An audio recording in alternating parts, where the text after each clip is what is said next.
कि कोई बच्चा है, ठीक है, उसने ए और बी चीज को, ए और बी सब्सटेंस को आपस में मिक्स कर दिया, तो बताओ क्या चीज, क्या प्रोडक्ट हमारा बनेगा। ये पर्टिकुलर रिएक्शन तुमने रटी होती है और तुम्हें लगता है कि इस रिएक्शन में भी NO2 और NO3 निकलेगा, तो क्या होगा, जादू होगा। ये जो यहाँ पर तुम्हें व्हाइट कलर का पीपीटी दिख रहे थे, ये जो मिल्कीनेस दिख रही थी, ये क्या हो जाएगी, डिसअपियर हो जाएगी। एम्फी का मतलब होता है दोगुलापन, ठीक है, दोगुलापंती। जैसे एम्फीबियंस होते हैं, ठीक है, दो रूप होते हैं उनके, एम्फीबियंस भी क्या होते हैं, दोगुले होते हैं। पानी पे भी पानी के अंदर भी सांस ले लेते हैं, पानी के बाहर लैंड पे भी सांस ले लेते हैं। सेम वैसे ही एम्फोटेरिक का मतलब हुआ ऐसे ऑक्साइड जो कि एसिड के साथ भी रिएक्शन कर लेते हैं और बेस के साथ भी रिएक्शन कर लेते हैं। सेशन के अंदर आने वाली सारी रिएक्शंस इंपॉर्टेंट है, बट फिर भी इंपॉर्टेंट में कौन सी ज्यादा इंपॉर्टेंट है उसके ऊपर मैं स्टार मार्क कर रही हूँ, ठीक है। हेलो एवरीवन, हाय एवरीवन, क्या हाल चाल। Welcome to this amazing platform of physics वाला। मेरा नाम है भारती और मैं आई हूं आपके लिए केमिस्ट्री को सॉल्व करने।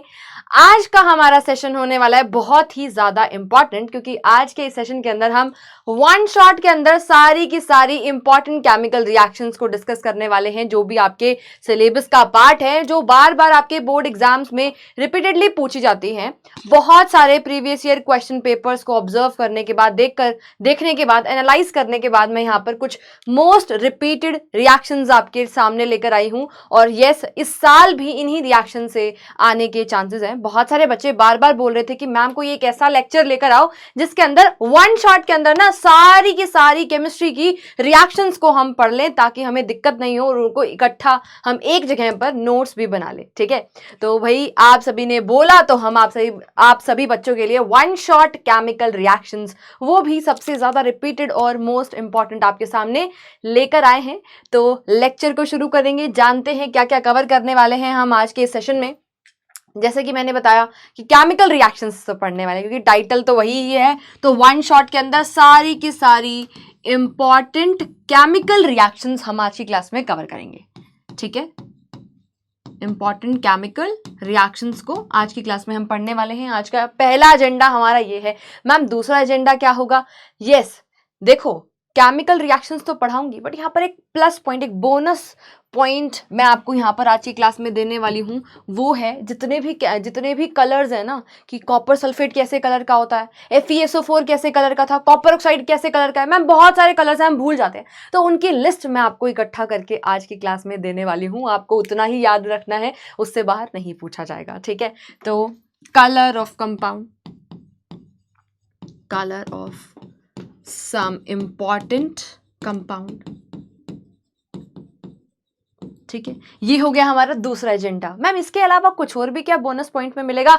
यस मिलेगा। आज की क्लास में मैं आपको कुछ important chemical names, common names बताने वाली हूं, जो बार बार आपके एग्जाम में अगर आ जाए, ठीक है, अगर लिखा आ जाए पेपर में लाइमस्टोन का रिएक्शन हम करवा रहे हैं या फिर डीकंपोजिशन ऑफ लाइमस्टोन करवा रहे हैं, अब आपको पता नहीं कि लाइमस्टोन क्या होता है, तो कैसे रिएक्शन करोगे? रिएक्शन पढ़ी है हमने, बट हमें कॉमन नेम नहीं पता था, हमें ये नहीं पता कि क्विकलाइम क्या होता है। तो ये कुछ छोटे छोटे से, ठीक है, इजी से कुछ कॉमन नेम्स है जो आपके क्वेश्चन पेपर में आ सकते हैं, वो आपको पता होना चाहिए। तो वो भी मैं आपको आज करवाने वाली हूँ, ठीक है।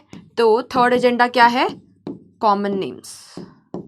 कुछ कॉमन नेम्स मैं आपको आज की क्लास में करवाऊंगी। क्लियर है? ये 3 एजेंडा है हमारी आज की क्लास के। सबसे पहले इंपॉर्टेंट केमिकल रिएक्शंस को डिस्कस करेंगे, जो बार बार आपके एग्जाम में पूछी जाती है। उसके बाद कलर्स के बारे में बताऊंगी, कौन कौन से कंपाउंड का कौन सा कलर होता है, कौन सा पीपीटी कैसे कलर का बनता है, वो सब कुछ डिस्कस करेंगे। उसके बाद कॉमन नेम्स कुछ मैं आपको करवाने वाली हूँ। क्लियर है? स्टार्ट करते हैं आज का ये सेशन। और ये है आपके लिए लिस्ट ऑफ केमिकल रिएक्शन, जो रिएक्शंस इंपॉर्टेंट हैं आपके सिलेबस के अंदर, ठीक है, उन सभी रिएक्शंस को मैं आज इस तरीके से लिस्ट बनाकर आपके लिए लेकर आई हूँ, ठीक है। अब इस लिस्ट से फायदा क्या होगा? इस लिस्ट से आपको समझ में आ जाएगा कि भाई चैप्टर 1 के अंदर क्या आपने ये वाली केमिकल रिएक्शन पढ़ ली। आप इसका स्क्रीनशॉट लेकर अपने पास रख सकते हो। मैं साइड हो रही हूँ, एक बार जल्दी से सभी बच्चे इसका स्क्रीनशॉट ले लेंगे, ताकि आपको समझ में आ जाए कि भाई हमें कौन कौन सा जो है रिएक्शन हमने कर लिया है और कौन सा हमारा रह गया है। तो इंपॉर्टेंट केमिकल रिएक्शंस की लिस्ट आपके सामने है पूरी केमिस्ट्री की, राइट। तो चैप्टर नंबर 1 के अंदर सबसे पहले कॉम्बिनेशन रिएक्शन क्या होती है आपको आना चाहिए, डीकंपोजिशन, इन सभी की डेफिनेशन विद एग्जांपल आपको आने चाहिए। कभी भी बेटा सीबीएसई बोर्ड में डायरेक्टली नहीं पूछेंगे कि भाई हमें जो है डबल डिस्प्लेसमेंट रिएक्शन का एक एग्जांपल दे दो, ठीक है, ऐसे नहीं पूछेंगे। यस, आपसे जो है डेफिनेशन पूछी जा सकती है, बट जो रिएक्शंस आएंगी ना, वो कहीं ना कहीं थोड़ा सा क्वेश्चन को घुमा के आएंगे जिस तरीके से सैंपल पेपर में हमने कराया। जैसे मैंने आपको बहुत सारे प्रीवियस ईयर क्वेश्चंस करवाए हैं। अभी एक मॉर्निंग वाला हमारा एक सेशन था, सुबह 7 बजे हमने क्लास ली थी, उसके अंदर काफी सारे हमने क्वेश्चंस को सॉल्व किया है। सैंपल पेपर आपने देखा होगा। तो रिएक्शंस कुछ थोड़ी सी इनडायरेक्टली आपसे पूछी जाती हैं। आपको बोला जाता है कि कोई बच्चा है, ठीक है, उसने ए और बी चीज को, ए और बी सब्सटेंस को आपस में मिक्स कर दिया, तो बताओ क्या चीज, क्या प्रोडक्ट हमारा बनेगा। तो इस तरीके से आपसे पूछा जाता है। तो आपको कॉन्सेप्ट अगर पता होगा तो आप उसका प्रोडक्ट लिख सकते हैं, ठीक है। तो डिस्प्लेसमेंट रिएक्शन, डबल डिस्प्लेसमेंट, उसके बाद प्रेसिपिटेट आपका, देखो अब यहां पर कुछ और दूसरे नाम भी हैं। अब यहां पर एक्सोथर्मिक रिएक्शन भाई हम इसी के अंदर पढ़ लेते हैं, कंबशन रिएक्शन हम इसी के अंदर पढ़ लेते हैं, ठीक है। और डबल डिस्प्लेसमेंट रिएक्शन के अंदर हमेशा प्रेसिपिटेट बनते हैं, ठीक है। इनसोल्यूबल सॉलिड मास का फॉर्मेशन होता है, पीपीटी बनते हैं, इसी वजह से इसको हम प्रेसिपिटेशन रिएक्शन भी कहते हैं।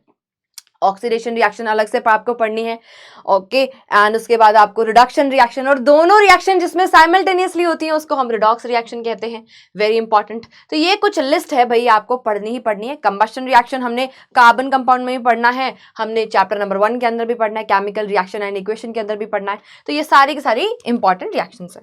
अच्छा, अब आ जाओ second chapter acid basis and salts के ऊपर। तो यहाँ पर ना बहुत सारी रिएक्शन है हमारे एसिड बेसिस एंड सॉल्ट्स वाले चैप्टर में, कि मेटल का तुम जो है एसिड को बेस के साथ रिएक्शन करवा दो, तुम एसिड को मेटल के ऑक्साइड के साथ रिएक्शन करवा दो, एसिड का क्या रिएक्शन नॉन मेटेलिक ऑक्साइड के साथ होगा कि नहीं होगा, किसके साथ होगा। तो इस तरीके से बहुत सारी रिएक्शंस है, बट यहाँ पर मैंने लिखी है मोस्ट इंपॉर्टेंट रिएक्शंस जो कि आपके एग्जाम में पूछ आने के बहुत ज्यादा चांसेस है। इन रिएक्शन को तो छोड़ के जाना ही नहीं है, बाकी तुम भाई तुम्हारी मर्जी है, ये रिएक्शंस नहीं छूटनी चाहिए, इनको बार बार लिखकर प्रैक्टिस आपको करनी है, ठीक है। क्लोरएल्कली प्रोसेस वेरी इंपॉर्टेंट, ठीक है। Preparation of baking soda, baking soda कैसे बनता है वेरी इंपॉर्टेंट, उसके यूजेस इंपॉर्टेंट है।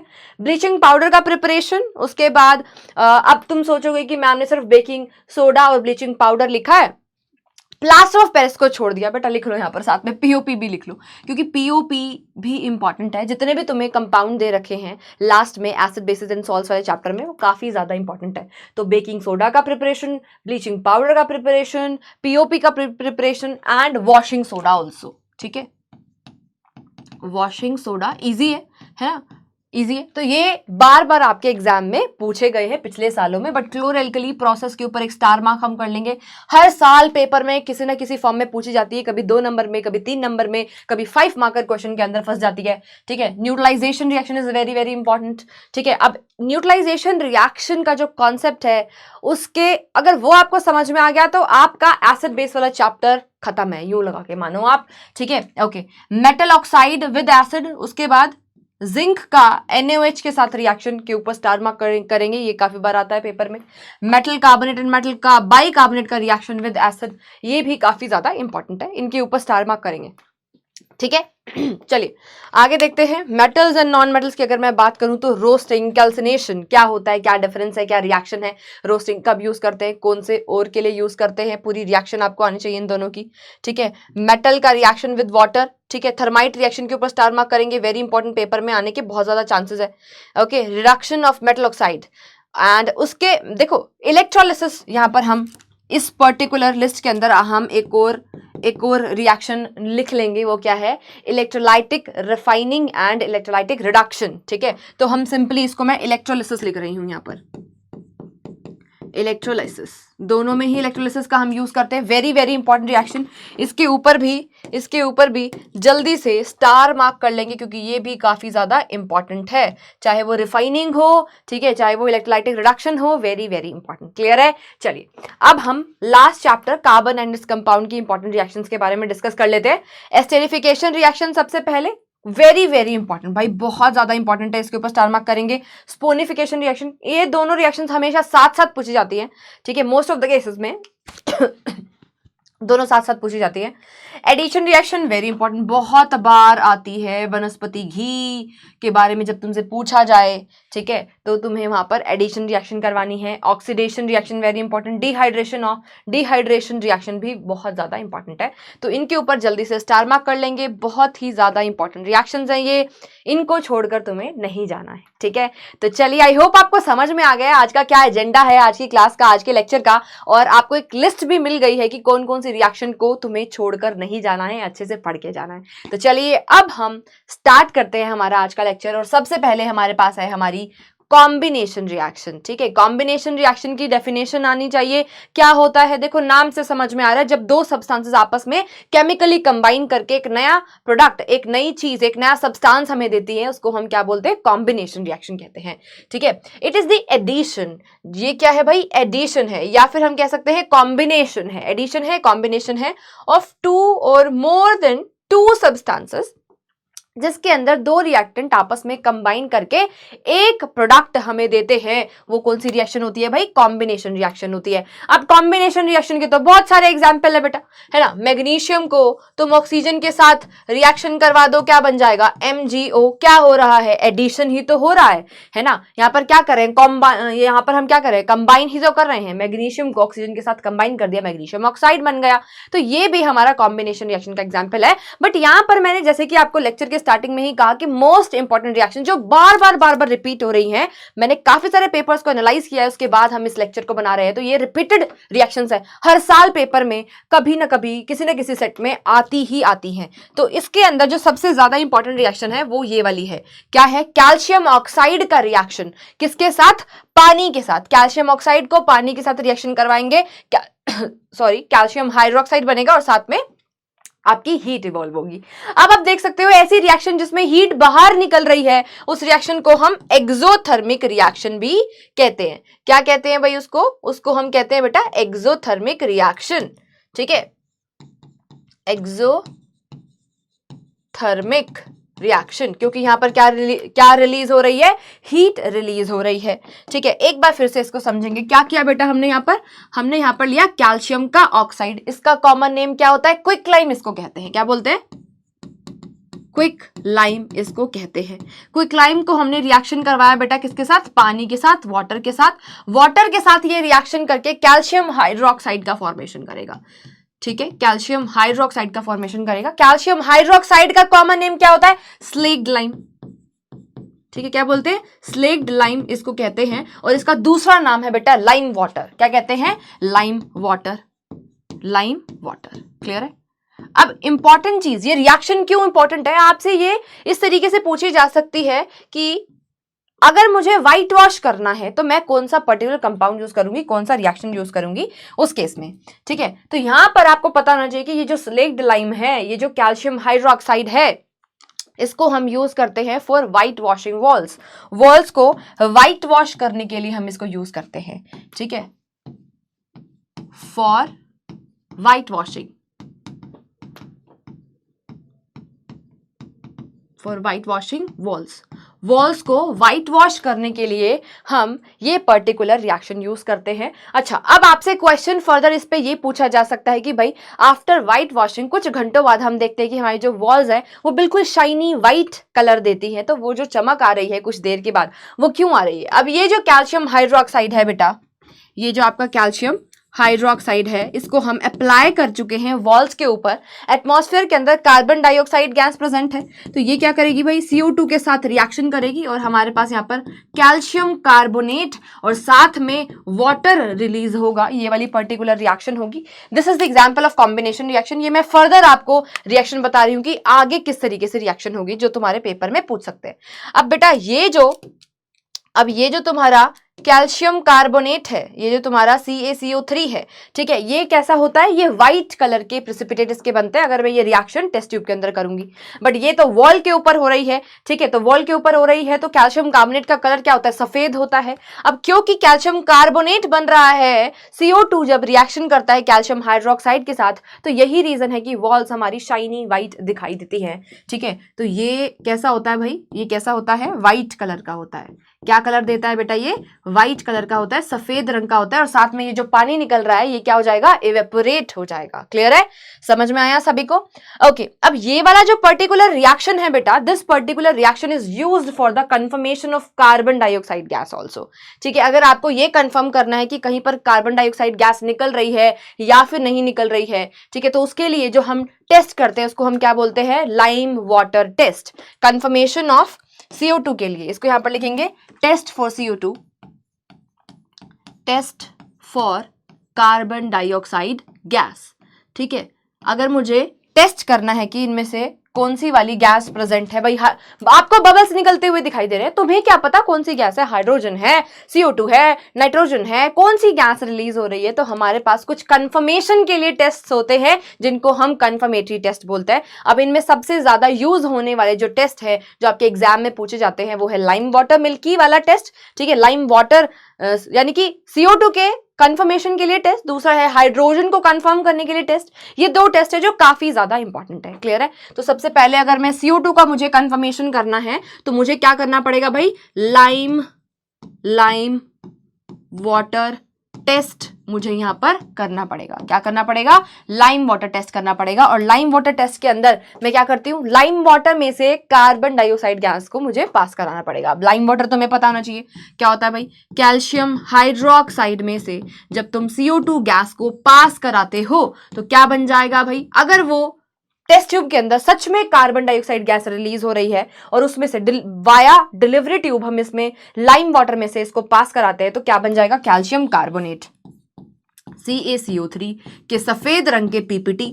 ठीक है, अब ये जो व्हाइट कलर के PPT हैं यही रीजन है मिल्कीनेस के लिए। हम बोलते हैं ना लाइम वाटर मिल्की हो गया, लाइम वाटर मिल्की क्यों हो गया, उसका रीजन क्या है, formation of white precipitate of calcium carbonate. Very very important, बहुत बार पेपर में पूछते हैं। ठीक है, और साथ में ये पानी तो निकलेगा ही निकलेगा, तो this reaction is also very important. अब आपसे फर्दर इसी रिएक्शन में आगे पूछा जाएगा कि भाई तुमने ना लाइम वाटर मिल्की हो गया, ठीक है, कैल्शियम कार्बोनेट के PPT बन गए, अब तुमने यहाँ पर CO2 गैस पास करी थी ना, तो अब अगर तुम्हें केस दिया जाए कि इसके अंदर से फर्दर और ज्यादा एक्सेस में हम कार्बन डाइऑक्साइड गैस अभी भी पास करते जा रहे हैं तो क्या होगा, तो किस तरीके से, क्या फिर भी आपकी और ज्यादा एक्सेस में कार्बन डाइऑक्साइड गैस पास करने के बाद भी इसके ये जो व्हाइट PPT है ये बने रहेंगे, या फिर इनके साथ क्या होगा ये हम समझते हैं। ठीक है, आगे हमारे पास ये जो रिएक्शन मिक्सचर है इसके अंदर कैल्शियम कार्बोनेट और वाटर है। हमने ये जो टेस्ट ट्यूब के अंदर हम रिएक्शन कर रहे थे बेटा, ठीक है, इस टेस्ट ट्यूब के अंदर ये जो हमने रिएक्शन करी, यहां पर व्हाइट कलर के PPT हमें मिल गए, सफेद रंग के इनसोल्यूबल सॉलिड मास हमें मिल गया। अब तुमसे पूछा जा रहा है कि इसके अंदर अगर हम इसके अंदर एक्सेस ऑफ CO2 अभी भी पास करते रहें तो क्या होगा। अभी इस टेस्ट ट्यूब के अंदर क्या है, अभी इस टेस्ट ट्यूब के अंदर कैल्शियम कार्बोनेट साथ में वाटर, तो इसको हम क्या बोलेंगे, पूरे को रिएक्शन मिक्सचर। ठीक है, क्या बोलेंगे, रिएक्शन मिक्सचर, ये आपको पता होना चाहिए। अब इस रिएक्शन मिक्सचर के अंदर पास करते हैं और ज्यादा CO2, तो ये मेरे पास है कैल्शियम कार्बोनेट, साथ में मैंने इसको वाटर के साथ रिएक्शन करवाया, इस पूरे रिएक्शन मिक्सचर के अंदर मैंने और ज्यादा CO2 पास कर दी, वो भी किसके अंदर भाई, एक्सेस के अंदर CO2 पास कर दी है, तो क्या होगा, जादू होगा। ये जो यहाँ पर तुम्हें व्हाइट कलर का PPT दिख रहे थे, ये जो मिल्कीनेस दिख रही थी, ये क्या हो जाएगी, डिसअपियर हो जाएगी, मिल्कीनेस गायब हो जाएगी। ये सारे के सारे जो आपके प्रेसिपिटेट हैं वो सोल्यूबलाइज हो जाएंगे, वो घुल जाएंगे। क्यों, क्योंकि यहाँ पर कैल्शियम हाइड्रोजन कार्बोनेट का फॉर्मेशन होने वाला है। ठीक है, यहाँ पर कैल्शियम हाइड्रोजन कार्बोनेट का फॉर्मेशन हो जाएगा, जो कि क्या होता है, सोल्यूबल होता है, सोल्यूबल इन वाटर होता है। यहाँ पर किसी भी तरीके के कोई PPT आपको नहीं दिखाई देंगे। तो यहाँ पर क्या लिखोगे, no PPT, no precipitation will takes place. Clear है, तो this is also very very important. I hope आपको समझ में आ गया है। चलिए, अगर आपको इतना समझ में आ गया है तो हम आगे मूव करते हैं, और नेक्स्ट इंपॉर्टेंट रिएक्शन हमारे पास है बेटा, कौन सी रिएक्शन है भाई, यहां पर हमें पढ़ना है डीकॉम्पोजिशन रिएक्शन। डीकॉम्पोजिशन का क्या मतलब होता है, ब्रेक डाउन होना, टूटना। ठीक है, अगर मेरे पास एक रिएक्टेंट है, उसको अगर मैं कोई हीट दूं, लाइट दूं, ठीक है, या फिर मैं उसको इलेक्ट्रिसिटी पास करूं, यानी कि बाहर से अगर मैं उसको एनर्जी प्रोवाइड करती हूं, तो वो रिएक्टेंट टूटकर मल्टीपल प्रोडक्ट बना लेता है। ठीक है, तो ऐसी रिएक्शन को हम डीकॉम्पोजिशन रिएक्शन कहते हैं। अब डिपेंडिंग अपॉन क्या सोर्स हम यूज कर रहे हैं उसके अंदर एनर्जी का, ठीक है, हम कैटेगराइज कर सकते हैं हमारी रिएक्शन को, डीकॉम्पोजिशन रिएक्शन को, ठीक है, on the basis of source. अगर हीट डाली है तो थर्मल डीकॉम्पोजिशन, अगर इलेक्ट्रिसिटी डालकर तोड़ा है तो इलेक्ट्रोलाइटिक डीकॉम्पोजिशन, अगर लाइट को डालकर, सनलाइट को डालकर ब्रेक डाउन कराया है तो फोटोलाइटिक डीकॉम्पोजिशन का उसको नाम दिया जाता है। वेरी वेरी इंपॉर्टेंट अगेन, ठीक है। तो यहां पर भी आपको जो है डेफिनेशंस अच्छे से आनी चाहिए बेटा, ये बहुत ज्यादा इंपॉर्टेंट बात है। क्लियर? अब देखो जरा यहां पर, in such reaction a single reactant breaks down to give a simpler product by the application of heat, light and electricity भी हम दे सकते हैं। क्लियर है? तो यहाँ पे आपको एग्जाम्पल दे रखा है, कैल्शियम कार्बोनेट है, उसको हमने हीट करा तो हमें quicklime and carbon dioxide gas release होती हुई दिखाई देगी। ठीक है, क्लियर? ये भी इंपॉर्टेंट है, इजी सी रिएक्शन है, काफी बार पेपर में पूछी गई है। सेकेंड रिएक्शन के ऊपर स्टार मार्क करेंगे भाई। अगेन देखो, वैसे तो इस सेशन के अंदर आने वाली सारी रिएक्शन इंपॉर्टेंट है, बट फिर भी इंपॉर्टेंट में कौन सी ज्यादा इंपॉर्टेंट है उसके ऊपर मैं स्टार मार्क कर रही हूँ। ठीक है, यहाँ पर देखो क्या लिया हमने, लेड नाइट्रेट लिया है, उसका थर्मल डीकंपोजिशन हमने कराया, हीटिंग मैंने उसकी कर दी है, मुझे क्या मिलेगा, लेड ऑक्साइड, साथ में NO2, ठीक है, नाइट्रोजन डाइऑक्साइड मिलेगा और ऑक्सीजन गैस आपकी रिलीज हो जाएगी। भाई इस रिएक्शन में तो किसी को दिक्कत होगी नहीं। ठीक है, एक बार फिर से हम यहाँ पे लेड नाइट्रेट वाली रिएक्शन को समझेंगे। ठीक है, मेरे पास क्या है यहाँ पर, PbNO3 लेड नाइट्रेट है। क्या करवा रही हूँ बेटा, इसका मैं थर्मल डीकॉम्पोजिशन करवा रही हूँ, इसको मैं हीट कर रही हूँ। इसको जब मैं हीट कर रही हूँ तो मुझे क्या मिलेगा, लेड का ऑक्साइड, ठीक है, PbO, साथ में क्या मिलेगा, NO2 नाइट्रोजन ऑक्साइड मिलेगा, नाइट्रोजन डाइऑक्साइड मिलेगा। ठीक है, और साथ में कुछ बच्चे यहाँ पर ना गलती करते हैं। ठीक है, उन्होंने मारा होता है रट्टा और वो यहाँ पर लिख देते हैं NO2 और NO3 बनेगा। बहुत सारे बच्चे ये वाली गलती करते हैं। कौन कौन करते हैं ये वाली गलती? ठीक है, किस किस बच्चे ने अपने प्री बोर्ड्स के अंदर या फिर अपने पीरियोडिक टेस्ट के अंदर ये वाली गलती करी है, एक बार मुझे कमेंट डाउन करके बताना। ठीक है, तो जो बच्चे ये गलती करते हैं ना, तुम रिएक्शन को पहले ऐसे ही लिखो अपनी कॉपी के अंदर। ठीक है, ऐसे ही लिखना, और उसके बाद फिर तुम्हें क्या करना है, इसके ऊपर बहुत बड़ा सा क्रॉस लगाना है, क्योंकि ये गलत है। ठीक है, बहुत बड़ा सा क्रॉस लगाना है, ताकि तुम्हारे नोट्स जो है जरूर थोड़े से गंदे जरूर बनेंगे। ठीक है, बट तुम्हें याद रहेगा पढ़ते टाइम की भाई ये नहीं लिखना था। ठीक है, और हमारे पास सही प्रोडक्ट कौन सा क्या बनेगा भाई, सही रिएक्शन हमारे पास होगी आफ्टर थर्मल डीकंपोजिशन। ठीक है, आफ्टर थर्मल डीकंपोजिशन मुझे यहाँ पर PbO लेड का ऑक्साइड, साथ में NO2 और ऑक्सीजन गैस मिलती है। ठीक है, कौन सी गैस मिलती है भाई, ऑक्सीजन गैस बेटा हमें यहाँ पर मिलती है। ये हमारी करेक्ट रिएक्शन है। ठीक है, ये क्या है, सही रिएक्शन है। आई होप आपको समझ में आ गया। ठीक है, कमेंट करके जरूर बताना कि भाई कौन कौन से बच्चे जो है ये वाली गलती करते थे। ठीक है, अब ये गलती तुम करते क्यों थे वो भी मैं तुम्हें बताती हूँ। ठीक है, चलो एक और रिएक्शन करेंगे, थर्मल डीकंपोजिशन, जो बहुत बार पेपर में पूछते हैं। हम लेंगे यहाँ पर ग्रीन विट्रॉल। ग्रीन विट्रॉल क्या होता है भाई, देखो जानते हैं व्हाट इज ग्रीन विट्रॉल, को ग्रीन कलर से ही लिखेंगे। ठीक है, ग्रीन विट्रॉल को हरे रंग से ही लिखेंगे, FeSO4.7H2O। क्या है ये, हमारे पास ग्रीन विट्रॉल है, फेरस सल्फेट हेप्टाहाइड्रेट। ठीक है, तो इसको जब मैं थर्मली हीट करूंगी तो डीकंपोजिशन होगा, ब्रेक डाउन होगा। क्या मिलेगा मुझे यहाँ पर, FeSO4 मिल जाएगा मैम, साथ में ना आपको 7H2O मिल जाएंगे। ये तो बड़ा इजी है, यस इजी है। ठीक है, चलो कोई बात नहीं, आगे देखें। आगे क्या करोगे इसके अंदर, ये जो FeSO4 है इसको फर्दर थर्मल डीकंपोजिशन हम कराएंगे। अभी भी हमने हीट करना है, इसको छोड़ा नहीं। ठीक है, अभी तो हीट करके सिर्फ वाटर ऑफ क्रिस्टलाइजेशन हमने हटाए थे, अभी भी हम फर्दर हीटिंग और ज्यादा करते जा रहे हैं। हीट हमने किया तो हमें यहाँ पर क्या मिल जाएगा, आयरन का ऑक्साइड Fe2O3। ठीक है, साथ में हमें SO2 मिलेगा और साथ में हमें SO3 भी मिलने वाला है। ये पर्टिकुलर रिएक्शन तुमने रटी होती है और तुम्हें लगता है कि इस रिएक्शन में भी NO2 और NO3 निकलेगा। ठीक है, तो ये गलती बेटा नहीं करनी, साथ में ऑक्सीजन हमारा रिलीज होता है। ठीक है, यहाँ पर क्या आएगा, SO2 और SO3 हमारा रिलीज हो रहा है, थर्मल डीकंपोजिशन रिएक्शन है। तुम यहाँ पर इसको बैलेंस आउट कर सकते हो बेटा, दोनों रिएक्शंस को। ठीक है, यहाँ पर इसको हमने बैलेंस किया हुआ है और इस रिएक्शन को भी तुम बैलेंस कर सकते हो। कैसे करोगे भाई बैलेंस, देखो एक बारी, आयरन सबसे पहले मैंने आपको बताया था कि मेटल को सबसे पहले बैलेंस करना है। ठीक है, उसके बाद हम नॉन मेटल को बैलेंस करेंगे, एक्सेप्ट हाइड्रोजन एंड ऑक्सीजन। ठीक है, एक्सेप्ट हाइड्रोजन और ऑक्सीजन को कर दे तो क्लोरीन, ब्रोमीन, जितने जितने भी हेलोजन दे रखे हैं वो सल्फर हो गया, नाइट्रोजन हो गया, उन सबको तुम बैलेंस कर सकते हो सेकंड नंबर पे। थर्ड नंबर पे तुम्हें देखना है, सबसे लास्ट में तुम्हें हाइड्रोजन और ऑक्सीजन को देखना है, पकड़ना है, ठीक है। यहाँ पर कितने हैं, 2 हैं, तो यहाँ पर भी हम आगे 2 लगा देंगे, ठीक है। जैसे ही हमने यहाँ पर आगे 2 लगाया तो हमारे सल्फर 2 हो गए, तो सल्फर यहाँ पर पहले से ही कितने थे, 2 थे, ठीक है। और इसी तरीके से हमारे जो ऑक्सीजन है वो भी अपने आप बैलेंस हो चुके हैं। क्लियर है? आई होप आपको चमक गया। ओके अच्छा, अब यहां पर तुमसे इस रिएक्शन में पूछा जाएगा कि स्मेल ऑफ बर्निंग सल्फर कहां से आता है, ठीक है। तो SO2 हमें क्या स्मेल देता है भाई, स्मेल ऑफ बर्निंग सल्फर, ठीक है। क्या मिलेगी हमें, स्मेल ऑफ बर्निंग सल्फर। भाई ये जो छोटे छोटे पॉइंट्स तुम्हें मैं साथ में लिखवा रही हूँ रिएक्शन के, ये अपने आप में काफी इंपॉर्टेंट है, यहीं से ही आपसे रिएक्शन पूछी जाती है। आई होप आपको समझ में आया। चलिए अब हमने यहाँ पर थर्मल डीकम्पोजिशन कर ली। ये सारी की सारी रिएक्शन जो हमने पढ़ी हैं, ये दोनों, ये कैसी हैं भाई, हीट देने के बाद डीकम्पोजिशन हो रहा है। क्या है ये, थर्मल,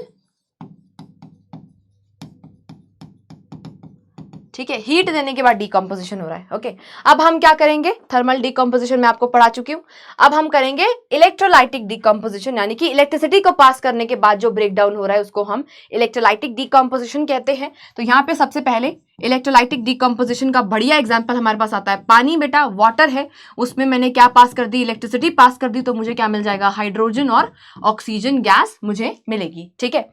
इसको बैलेंस करेंगे हम, ठीक है। तो बैलेंस आउट करने के लिए यहाँ पे ऑक्सीजन 2 हैं, आगे हमने 2 लगाया, यहाँ पे भी आगे 2 लगा दिया, इस तरीके से हमारी रिएक्शन क्या हो गई, बैलेंस हो गई। अब यहाँ पर क्वेश्चन क्या पूछा जाएगा, ये रिएक्शन तो बड़ी आसान थी मैम, क्वेश्चन बताओ कैसे आएगा। क्वेश्चन तुमसे पूछेंगे कि यहाँ पर हाइड्रोजन और ऑक्सीजन किस रेशियो में रिलीज हो रहे हैं। तो यहाँ पर आपको इसका ये जो कोफिशिएंट है वो देखना है, यहाँ पर 2, यहाँ पर कुछ भी नहीं है यानी कि 1। तो हाइड्रोजन और ऑक्सीजन 2:1 के अंदर रिलीज हो रहे हैं साइमल्टेनियसली। अगर आपसे पूछे कि ऑक्सीजन और हाइड्रोजन किस रेशियो में निकल रहे हैं, तो उल्टा कर देना भाई, रट्टा मत मारना, 2 पहले 1 बाद में, ऐसा मत करना, देख लेना, बैलेंस करके देख लेना, ठीक है। तो इस तरीके से पहला क्वेश्चन तो तुम्हारा ये बनता है, ठीक है, पहला क्वेश्चन तो ये वाला बनता है।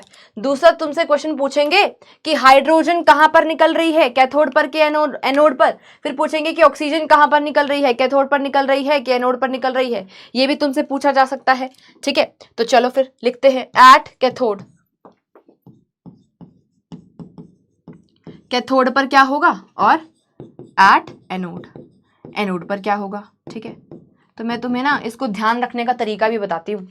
एनोड, सबसे पहले तुम्हें ये पता होना चाहिए कि एनोड के ऊपर चार्ज कौन सा होता है, एनोड के ऊपर चार्ज होता है पॉजिटिव। एनोड कैसी होती है, पॉजिटिव प्लेट होती है, पॉजिटिव चार्ज होता है। कैथोड के ऊपर नेगेटिव चार्ज होता है, ये क्या होती है, नेगेटिवली चार्ज प्लेट होती है, ठीक है। अब यहाँ पर आपका ये जो हाइड्रोजन है ये कैसे बनाऊंगा, H पॉजिटिव पहले बनाऊंगा, तो H पॉजिटिव है वो कहां पर जाएगा, पॉजिटिव चार्ज अपोजिट वाली प्लेट के ऊपर अट्रैक्ट होगा ना, तो आपका पॉजिटिव चार्ज नेगेटिव वाली प्लेट के ऊपर गया होगा, तभी हाइड्रोजन निकली होगी। तो यहाँ पर जो आपका कैथोड है, क्योंकि वो नेगेटिवली चार्ज प्लेट थी, उसके ऊपर आपका हाइड्रोजन गैस निकलेगी, इवॉल्व होगी। वहीं पे ये जो ऑक्सीजन निकला होगा ये कैसे बना होगा, O2 नेगेटिव है ना, O2 नेगेटिव, यहाँ पर इसका O2 नेगेटिव का यहाँ पर फॉर्मेशन हुआ होगा, ठीक है, सबसे पहले, क्लियर। उसके बाद उसने लॉस ऑफ इलेक्ट्रॉन करा होगा, तो यहां पर ये जो O2 नेगेटिव है, नेगेटिवली चार्ज्ड आयन कहां पर जाएगा, अपोजिट पॉजिटिव वाली प्लेट के ऊपर, यानी कि एनोड के ऊपर। इसी वजह से हमारा जो ऑक्सीजन गैस है वो कहां पर निकल रहा है बेटा, अपोजिट प्लेट यानी कि एनोड के ऊपर निकल रहा है। तो ये जो दोनों चीजें हैं ये आपका काफी ज्यादा इंपॉर्टेंट है, ठीक है, ये आपसे एग्जाम में पूछा जा सकता है। ये दूसरा क्वेश्चन फ्रेम होता है हमारा इस पर्टिकुलर रिएक्शन से। तीसरी चीज आपसे इस रिएक्शन में पूछी जा सकती है कि भाई ये हम वाटर का इलेक्ट्रोलिसिस कर रहे हैं, वाटर तो बैड कंडक्टर ऑफ इलेक्ट्रिसिटी होता है, तो यहाँ पर किस तरीके से रिएक्शन हो रही है बेटा, यहाँ पर हम कंडक्शन को इंक्रीज करने के लिए few drops of H2SO4 add करते हैं, ठीक है। तो यहाँ पर थर्ड क्वेश्चन क्या बनता है, we add few drops of H2SO4 Why? To increase conduction को बढ़ाने के लिए हम क्या डालते हैं भाई, few drops of H2SO4 add करते हैं।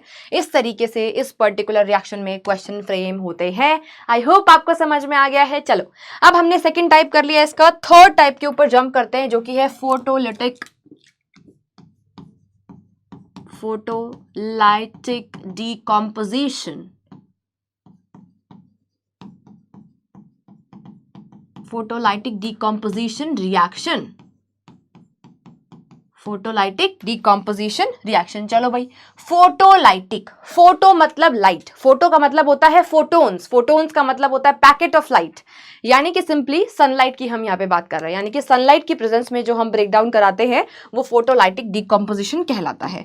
ठीक है, क्या करवाते हैं भाई, कैसे करवाते हैं मैम? यहाँ पे हम AgCl ले लेंगे। ठीक है, AgCl को हमने क्या करा, सनलाइट पास कर दी, जिसको मैं H न्यू से बताती हूँ, है ना, तुमने फिजिक्स में पढ़ा होगा ये। तो यहाँ पर क्या बन जाएगा, Ag और साथ में क्लोरीन गैस तुम्हारी निकलती है। बैलेंस तुम कर सकते हो, यहाँ पर आगे 2 लगाएंगे, Ag को भी बैलेंस आउट करने के लिए आगे हमने 2 लगा दिया। ये हमारे पास किस चीज का फॉर्मेशन हो चुका है भाई, आप देख सकते हो, ये AgCl बेटा सफेद रंग का होता है, ये व्हाइट कलर का होता है। ठीक है, और तुम्हें क्वेश्चन पूछेंगे कि व्हाइट AgCl कन्वर्ट हो रहा है ग्रे कलर के अंदर, ग्रेइश हो रहा है। ठीक है, white AgCl converted into greyish colour, बताओ कौन सी रिएक्शन हो रही है, इस तरीके से पूछा जाएगा। तो ग्रे कलर क्यों आ रहा है, क्योंकि यहाँ पर फोटोलाइटिक डिकम्पोजिशन हो रही है, ब्रेकडाउन हो रहा है। ठीक है, चलो इसी में ही दूसरी रिएक्शन जो तुमसे पूछी जा सकती है पेपर में, वो कौन सी होगी, AgBr। ठीक है, AgBr को जब हमने सनलाइट के प्रेजेंस में तोड़ा तो हमें Ag और Br2 मिल गया, जिसको बैलेंस हम कर लेंगे। तो ये वाली पर्टिकुलर रिएक्शन बेटा यूज होती है इन ब्लैक एंड व्हाइट फोटोग्राफी। तो ये भी तुमसे पूछा जा सकता है कि इसका क्या यूज है, इसका क्या सिग्निफिकेंस है, ये भी तुमसे एग्जाम में पूछा जा सकता है। तो क्या लिख कर आओगे, used in black and white,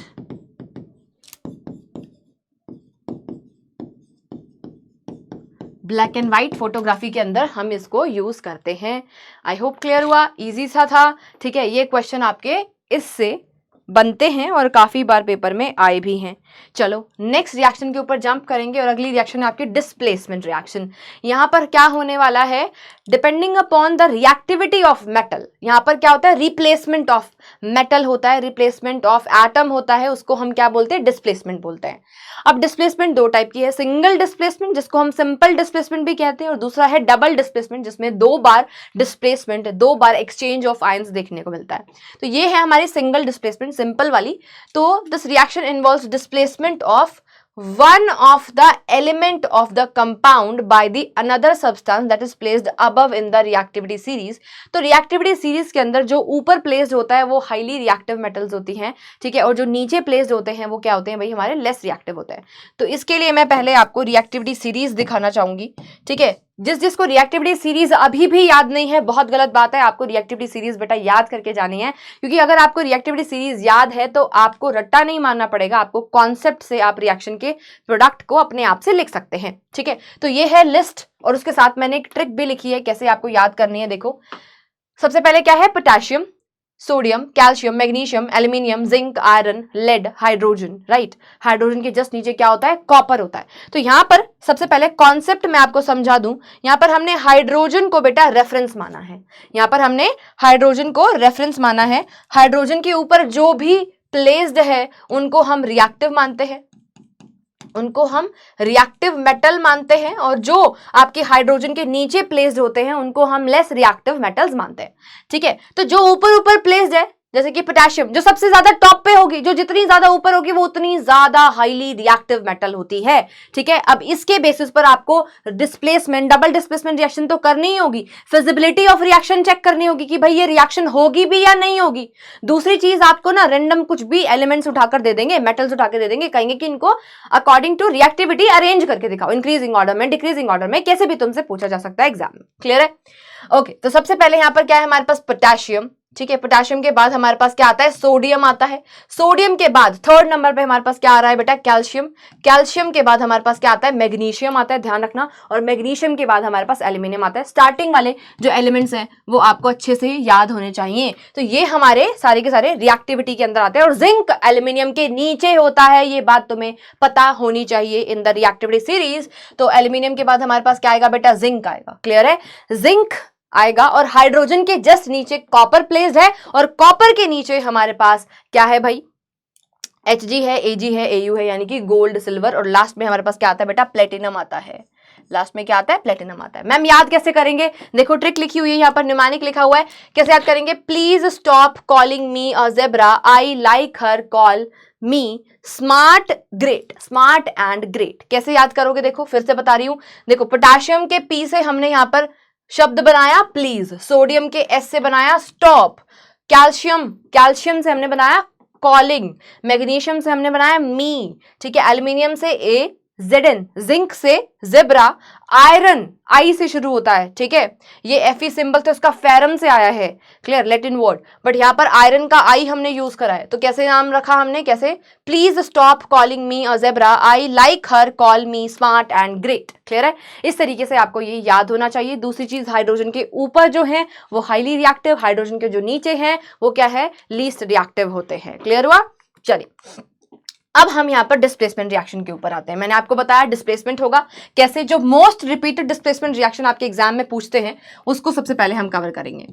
iron है जिसको मैं कॉपर सल्फेट के साथ रिएक्शन करवा रही हूं। कॉपर सल्फेट आपका ब्लू कलर का सब्सटेंस होता है, तो यहां पर रिएक्शन होगी। आफ्टर रिएक्शन आपको पता है आयरन जो है वो रिएक्टिविटी सीरीज में कॉपर के ऊपर प्लेस्ड होता है, यानी कि iron is more reactive than copper. तो यहां पर डिस्प्लेसमेंट होगा, क्या बन जाएगा यहाँ पर बेटा, FeSO4 का फॉर्मेशन होगा, साथ में जो कॉपर है वो अलग से रिलीज हो जाएगा। ये सॉलिड स्टेट में मिलेगा, ये एक्वस स्टेट में होगा, कॉपर सल्फेट भी एक्वस स्टेट के अंदर होगा और ये सॉलिड स्टेट के अंदर होगा। क्लियर है, तो यहां पर ये जो FeSO4 है बेटा, ठीक है, इसका कलर क्या होता है, पेल ग्रीन कलर का ये हमें दिखाई देता है। तो यहां पर इसके ऑब्जर्वेशन में हम ये पाएंगे कि ये जो हमने ब्लू कलर का कॉपर सल्फेट लिया था ये क्या हो गया बेटा, डिसअपियरेंस ऑफ ब्लू कलर यहां पर देखने को मिलेगी। जो ब्लू कलर है वो क्या हो जाएगा, गायब होता हुआ हमें दिखाई देगा, डिसअपियर हो जाएगा और पेल ग्रीनिश कलर हमें विजिबल होगा। क्लियर है, सबने नोट डाउन कर लिया होगा, अपनी एनसीईआरटी के अंदर मार्क करते चलना, लिखते चलना, नोट्स बना लेना, और ये इसके जो नोट्स हैं क्लास के वो भी आपको अवेलेबल हो जाएंगे, मिल जाएंगे, आप डाउनलोड कर सकते हो। नेक्स्ट है डबल डिस्प्लेसमेंट रिएक्शन, जिसको प्यार से शॉर्ट में हम DD रिएक्शन भी कहते हैं। तो ये क्या होती है भाई, double displacement reaction, mutual exchange होने वाला है, 2 बार यहाँ पर एक्सचेंज देखने को मिलेगा। डायरेक्टली रिएक्शन से समझते हैं, तीनों रिएक्शन इंपॉर्टेंट है डबल डिस्प्लेसमेंट के अंदर, काफी बार आपको रिपीटेडली पूछी जाती है। जो हमने प्रीवियस ईयर क्वेश्चन वाला सेशन किया था उसमें ये तीनों रिएक्शन बार बार रिपीट हो रही थी, है ना। तो पहली रिएक्शन देखो हमने क्या यहाँ पर लिया है, हमने लिया है सोडियम सल्फेट को बैरियम क्लोराइड के साथ रिएक्शन करवाया। तो यहां पर बैरियम का सल्फेट बनेगा, क्या बन गया बेटा, BaSO4, बैरियम का सल्फेट, और ये व्हाइट कलर के PPT होते हैं। कैसे होते हैं बेटा, सफेद रंग के इसके PPT बन जाएंगे। साथ में क्या बनेगा भाई, सोडियम क्लोराइड, साथ में क्या बन जाएगा, NaCl का यहाँ पर फॉर्मेशन हो जाएगा। बैलेंस आउट आप आसानी से इसको कर सकते हो, सोडियम 2 दिखाई दे रहे हैं, यहाँ पर 1 है, आगे हमने 2 लगा दिया, सोडियम 2 गए, क्लोरीन यहाँ पर 2 थे, वो भी हमने क्या कर दिया, बैलेंस कर दिया, और ऑक्सीजन क्या हो गए हमारे, बैलेंस हो गए। बहुत इजी बैलेंसिंग है बेटा, ठीक है।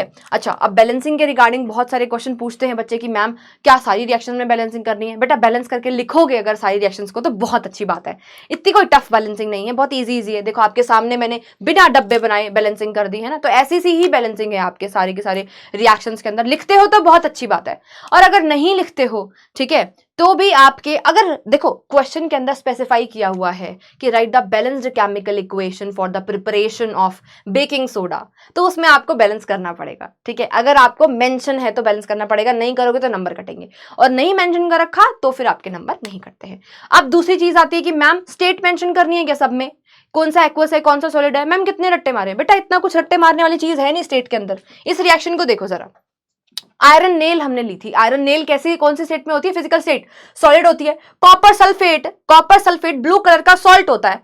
क्या तुम अगर आयरन नेल को डायरेक्टली कॉपर सल्फेट के सॉल्ट के अंदर डाल दोगे तो रिएक्शन होगी क्या, रिएक्शन होगी क्या, उसको एक्टिव तो करना पड़ेगा ना, आयंस तो बनेंगे ना वो, तभी तो रिएक्शन होगी यहाँ पर, ठीक है। तो कॉपर सल्फेट को जब तक तुम पानी में नहीं घोलोगे रिएक्शन थोड़ी ना हो जाएगी, तो इसी वजह से इसको हमने एक्वा स्टेट के अंदर लिया। वेरी कॉमन सेंस लगाकर आपको पढ़ना है बेटा। फिर यहाँ पर हमारे पास रिएक्शन हुई तो FeSO4 एक्वा स्टेट के अंदर ही तो बनेगा, और जो कॉपर है वो हमें सॉलिड स्टेट के अंदर आयरन नेल के ऊपर चिपका हुआ दिखाई देगा। तो इस तरीके से आपको बिल्कुल जर्नल सा दिमाग लगाकर, नॉर्मल सा दिमाग लगाकर क्या लिखनी है, सारी की सारी फिजिकल स्टेट मेंशन करनी है। कुछ बहुत बहुत मुश्किल काम नहीं है स्टेट को याद रखना। तो अगर आप थोड़ा सा ध्यान से सारी की सारी एनसीईआरटी में दी हुई रिएक्शन या फिर जो रिएक्शंस मैं आपको करवा रही हूं उन रिएक्शंस के स्टेट को एक बार पूरे फोकस के साथ देख लेते हो अपने एग्जाम में जाने से पहले, तो आपको ध्यान रहेगा समझते हुए। भाई कभी ऐसा होगा क्या, दो सॉल्ट्स को तुमने मिक्स कर दिया बस आपस में, उसको पानी में नहीं घोला तुमने, बस मिक्स कर दिया आपस में, रिएक्शन थोड़ी ना होगी भाई जब तक तुम उसको एक्टिवेट नहीं करोगे।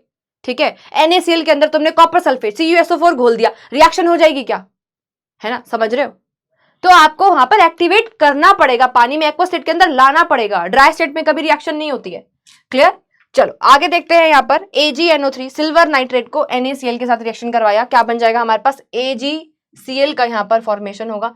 लिखो जरा यहाँ पर AgCl, सिल्वर क्लोराइड के व्हाइट कलर के पीपीटी यहाँ पर हमें दिखाई देंगे, व्हाइट कलर के प्रेसिपिटेट यहाँ पर दिखाई देंगे, और साथ में किस चीज का फॉर्मेशन हो जाएगा, NaNO3, क्या बन जाएगा, NaNO3 का यहाँ पर फॉर्मेशन हो जाएगा। अब प्रेसिपिटेट है तो ये तो सॉलिड स्टेट के अंदर ही होंगे ना, और ये हमारे एक्वा स्टेट में हम मिलने वाले हैं, ये हमें एक्वा स्टेट में मिलेगा। क्लियर है, इसके ऊपर स्टार मार्क कर लो। ये इंपॉर्टेंट में इंपॉर्टेंट रिएक्शन जो है ना, इंपॉर्टेंट रिएक्शन की लिस्ट में भी जो इंपॉर्टेंट है उस पर स्टार मार्क किया हुआ है।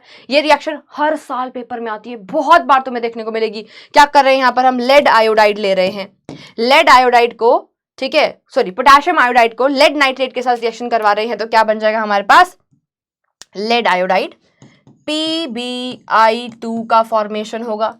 PbI2 के येलो कलर के पीपीटी बनेंगे। लिखो भाई यहाँ पर, यही एक पीपीटी है, ये एक ऐसा प्रेसिपिटेट बनता है हमारे सिलेबस में जिसका रंग पीला है, बाकी सारे के सारे सफेद रंग के हैं। क्लियर है, साथ में हमारे पास क्या बन रहा है भाई, KNO3, साथ में क्या बन रहा है, KNO3 का फॉर्मेशन हो रहा है। ये है कुछ इंपॉर्टेंट आपकी डबल डिस्प्लेसमेंट रिएक्शंस। ठीक है, चलो आई होप आपको चमक गया। अब हम चलते हैं आगे, और नेक्स्ट हमें पढ़नी है बेटा oxidation reaction. What is oxidation, addition of oxygen, oxygen को ऐड कर दो ऑक्सीडेशन हो जाएगा, या फिर रिमूवल ऑफ हाइड्रोजन कर दो तो भी ऑक्सीडेशन हो जाएगा। मैम इलेक्ट्रॉनिक कॉन्सेप्ट में भी बता दो, बिल्कुल बता देते। देखो थर्ड है हमारे पास इलेक्ट्रॉनिक कॉन्सेप्ट, और आपको पता है oxidation is loss of electron, loss of electron. कैसे याद किया, 10 बार तुम्हें बताया जा चुका है, OILRIG, ऑयल रिग, ये एक हमारा सिंपल सा ट्रिक है, OILRIG। अगर अभी तक भी तुमने नहीं सुना था या नहीं पढ़ा था तो अब इसको अपनी कॉपी में लिख लो, NCERT में लिख लो। Oxidation is loss and reduction is gain. क्या लिखोगे, oxidation is loss and reduction is gain of electron। Oxidation is loss and reduction is gain of electron. I hope आप सभी को क्लियर हुआ। तो loss of electron is also oxidation. अब oxidation का अपने आप में देखो डेफिनेशन इंपॉर्टेंट है, एग्जाम्पल भी इंपॉर्टेंट है, तो एग्जाम्पल यहाँ पर हम कर लेते हैं। हमने ऑक्सीडेशन के एग्जाम्पल में चलो ले लेते हैं कॉपर, और उसके अंदर ऑक्सीजन को ऐड कर देंगे, क्या बन जाएगा हमारे पास, कॉपर का ऑक्साइड। बैलेंस तुम कर सकते हो भाई, बहुत आसान है, ठीक है, बैलेंसिंग हो जाएगी, इजी है। अब यहाँ पर ये क्वेश्चन, ये रिएक्शन बहुत बार पेपर में आई है, ये रिएक्शन प्रीवियस ईयर में बहुत बार आई है। कैसे पूछते हैं, सीधा बोल देंगे क्या कि कॉपर को ऑक्सीजन के साथ रिएक्शन कर दिया, बताओ क्या बनेगा, नहीं, ऐसे नहीं आएगी। पेपर में तुम्हें बोलेंगे कि हमारे पास एक सब्सटेंस है जो कि रेडिश कलर का है, ठीक है, जिसको हम इलेक्ट्रिकल वायर्स के अंदर भी यूज करते हैं। ठीक है, अब उस सब्सटेंस को अगर हमने हीट करा ऑक्सीजन की प्रेजेंस में, तो हमारे पास एक ब्लैक कलर का कंपाउंड बन रहा है, बताओ क्या बन रहा है, या बताओ कौन सी रिएक्शन हो रही है, right the balance chemical equation. इस तरीके से पूछेंगे पेपर में, ठीक है, ऐसे आएगा, डायरेक्ट नहीं आएगा। ठीक है, तो यहां पर वो जो इलेक्ट्रिकल वायर्स में यूज हो रहा है वो क्या है, कॉपर है। ठीक है, यहां पर हमने ऑक्सीजन के साथ रिएक्शन करवाया, एडिशन ऑफ ऑक्सीजन हुआ, क्या हो रहा है, ऑक्सीडेशन हो रहा है। तो ये जो कॉपर ऑक्साइड है वो ब्लैक कलर का होता है। कैसा होता है बेटा, ब्लैक कलर का होता है। तो एडिशन है, simply this is your oxidation. Clear है, चलिए आगे मूव करते हैं। ओके, ऑक्सीडेशन से पहले हम यहां पर एक बार रिडक्शन के बारे में भी जान लेंगे। रिडक्शन क्या होता है, जिस तरीके से एडिशन ऑफ ऑक्सीजन हमारा ऑक्सीडेशन था, वैसे ही एडिशन ऑफ हाइड्रोजन क्या कहलाएगा भाई, रिडक्शन। तो पहला पॉइंट क्या लिखा हमने, एडिशन ऑफ हाइड्रोजन, हाइड्रोजन का एडिशन करवा दो, या फिर रिमूवल कर दो, किसका, रिमूवल ऑफ ऑक्सीजन, ऑक्सीजन का रिमूवल कर दो। और इलेक्ट्रॉन की टर्म्स में भी मैम बता दीजिए एक बार, बिल्कुल देखो इलेक्ट्रॉन की टर्म्स में OILRIG रिडक्शन इज गेन, ठीक है, तो reduction is gain of electrons, electrons का गेन कर रहे हो तो क्या हो जाएगा हमारे पास यहाँ पर रिडक्शन हो जाएगा। एग्जाम्पल दे दो मैम एक बार, देखो भाई एग्जाम्पल देख लेंगे एक बार सभी बच्चे, ठीक है, सभी बच्चे एक बार एग्जाम्पल को देख लेंगे। क्या एग्जाम्पल यहां पर हम ले सकते हैं, देखो कॉपर का ऑक्साइड था मेरे पास, उसके अंदर मैंने हाइड्रोजन को ऐड कर दिया। जैसे ही मैंने इसके अंदर हाइड्रोजन को ऐड करा तो मुझे क्या मिल जाएगा, कॉपर, और साथ में H2O मिल जाएगा। तो यहां पर हो क्या रहा है, यहां पर क्या हो रहा है ये हम समझ रहे हैं। क्या समझ रहे हैं, देखो कॉपर का ऑक्साइड था, कॉपर के ऑक्साइड से मुझे कॉपर मिल गया। क्या कर दिया मैंने यहाँ पर, रिमूवल कर दिया ना, रिमूवल ऑफ ऑक्सीजन कर दिया। तो रिमूवल ऑफ ऑक्सीजन को क्या बोलते हैं बेटा, रिडक्शन कहते हैं। तो रिमूवल ऑफ ऑक्सीजन हो रहा है तो ये क्या हो रहा है बेटा, रिडक्शन ऑफ कॉपर ऑक्साइड मैंने यहां पर कर दिया। क्या कर दिया, रिडक्शन ऑफ कॉपर ऑक्साइड। तो ये क्या हो गया भाई, रिडक्शन रिएक्शन का एग्जाम्पल हो चुका है, हो गया है। आई होप आपको समझ में आ गया भाई, क्लियर है। बताओ जरा जल्दी से, चमक गया क्या सभी को, बताओ फटाफट से, चमका कि नहीं चमका, बताओ फटाफट। अब यहां पर आपको यह भी पता होना चाहिए कि हम H2, हम एल्यूमिनियम, हम कार्बन, चारकोल या फिर कार्बन मोनोऑक्साइड, इन तीनों को यूज करते हैं एज अ रिड्यूसिंग एजेंट। अगर मुझे रिडक्शन करवाना है, यूज्ड एज रिड्यूसिंग एजेंट, इनको हमें भाई रिडक्शन करवाना है तो इनको हम यूज कर लेते हैं फॉर रिडक्शन, ठीक है, क्लियर हुआ। चलो अब एक क्वेश्चन के थ्रू करने वाले हम नेक्स्ट रिएक्शन। ये बहुत इंपॉर्टेंट रिएक्शन है, बहुत बार पेपर में आई है और काफी बार बच्चों को दिक्कत आती है रिएक्शन में, और ये रिएक्शन तुम्हारी एनसीईआरटी में दे रखी है, एनसीईआरटी में दे रखी है। रिडॉक्स रिएक्शन वाले लास्ट पेज के ऊपर, उसी पेज के ऊपर जहां पर रिडॉक्स एक्सप्लेन करा हुआ है, लास्ट में ये रिएक्शन तुम्हें दे रखी है। तो अगला टॉपिक पहले हम कवर करते हैं रिडॉक्स का, ठीक है, रिडॉक्स रिएक्शन, जिसके अंदर ऑक्सीडेशन और रिडक्शन दोनों होती हुई हमें दिखाई देती है। ऑक्सीडेशन भी हो रही है, रिडक्शन भी हो रही है, उसको हम क्या बोलते हैं बेटा, रिडॉक्स रिएक्शन कहते हैं। तो एग्जाम्पल मैं यहां पर तुम्हारे लिए ले रही हूं, और एग्जाम्पल में मैंने क्या ले लिया बेटा, जिंक का ऑक्साइड, उसको मैं कार्बन के साथ रिएक्शन करवा रही हूं। क्या मिल गया मुझे यहाँ पर, जिंक मिल गया, और साथ में CO कार्बन मोनोऑक्साइड मुझे मिल गया। तो क्या होगा भाई, कार्बन मोनोऑक्साइड मिल गया तो क्या होगा, होगा ये कि ये तुम देख सकते हो कि जिंक ऑक्साइड से ये जिंक के अंदर कन्वर्ट हो रहा है। तो यहां पर हम क्या कर रहे हैं, रिमूवल ऑफ ऑक्सीजन कर रहे हैं। लिखो यहां पर removal of oxygen, removal of oxygen को हम क्या कहते हैं बेटा, रिडक्शन कहते हैं, रिडक्शन कहते हैं। वहीं पे ये जो कार्बन है, ये कार्बन किसके अंदर कन्वर्ट हो रहा है, CO, एडिशन ऑफ ऑक्सीजन हो रहा है। यहाँ पर क्या हो रहा है बेटा, एडिशन ऑफ ऑक्सीजन, और एडिशन ऑफ ऑक्सीजन को हम क्या कहते हैं, ऑक्सीडेशन कहते हैं। क्या कहते हैं बेटा, ऑक्सीडेशन कहते हैं। क्लियर हुआ, ठीक है। तो ऑक्सीडेशन रिडक्शन दोनों इकट्ठे हो रहे हैं, इसी वजह से इस रिएक्शन को हम क्या कहेंगे, रिडॉक्स रिएक्शन कहते हैं। अब यहाँ पर जो तुमसे और क्वेश्चन पूछा जाता है, जो दूसरे क्वेश्चन पूछे जाते हैं, वो पूछेंगे कि बताओ ऑक्सीडाइजिंग एजेंट कौन सा है। तो ऐसा स्पीसीज जो कि एडिशन ऑफ ऑक्सीजन में हेल्प करता है या फिर रिमूवल ऑफ ऑक्सीजन में हेल्प करता है, उसको हम क्या बोलते हैं, ऑक्सीडाइजिंग एजेंट बोलते हैं। तो ये जो जिंक ऑक्साइड है, ठीक है, ये हमें हेल्प कर रहा है किसके अंदर बेटा, ये हमें हेल्प कर रहा है रिडक्शन के अंदर, सॉरी ये हमें हेल्प करेगा किसके अंदर भाई, ऑक्सीडेशन के अंदर हेल्प करेगा। और ये क्या है, ऑक्सीडाइजिंग एजेंट। ऑक्सीडाइजिंग एजेंट क्या होते हैं, जो कि फिर से सुनो एक बार, ऑक्सीडाइजिंग एजेंट वो स्पीसीज होते हैं जो कि ऑक्सीडेशन में हेल्प करते हैं, and oxidation is addition of oxygen. अब इसके पास ऑक्सीजन है तो ये एडिशन करवा सकती है, ये हेल्प कर सकती है इन ऑक्सीडेशन। इसी वजह से जो आपका जिंक ऑक्साइड है वो एज अ ऑक्सीडाइजिंग एजेंट यहां पर यूज होगा, ऑक्सीडाइजिंग एजेंट की तरह इसको हम यूज करेंगे, ठीक है। अब यहां पर आप देख सकते हो ये जो कार्बन है, यहां पर ये carbon as a reducing agent use हो रहा है, एज अ रिड्यूसिंग एजेंट की तरह हम इसको यहां पर यूज कर रहे हैं, क्योंकि ये किस में हेल्प कर रहा है, रिडक्शन में हेल्प कर रहा है। मैम थोड़ा कंफ्यूज हो गया, तो इसके लिए सिंपल सी बात ये है, आपको समझना है, जिसका रिडक्शन हो रहा होता है, ध्यान देना, सबका ध्यान यहां पर होना चाहिए, जिसका रिडक्शन हो रहा है वो खुद ऑक्सीडाइजिंग एजेंट की तरह एक्ट करता है, ठीक है, जिसका ऑक्सीडेशन हो रहा होता है वो रिड्यूसिंग एजेंट की तरह एक्ट करता है, जस्ट अपोजिट होता है। ऑक्सीडाइजिंग एजेंट क्या है? ऐसी स्पीसीज जो ऑक्सीडेशन में हेल्प करेगा। रिड्यूसिंग एजेंट क्या है? जो कि रिडक्शन में हेल्प करेगा। ठीक है, तो ऑक्सीडाइजिंग एजेंट क्या होगा यहाँ पर? जो कि क्या कर रहा है? ऑक्सीडेशन में हेल्प करेगा।